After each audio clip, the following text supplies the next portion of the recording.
Dito to.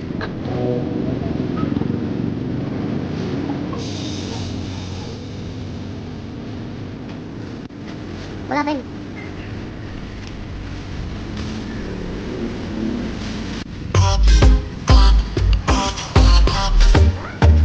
Dito dati sa niyari nagtatrabaho.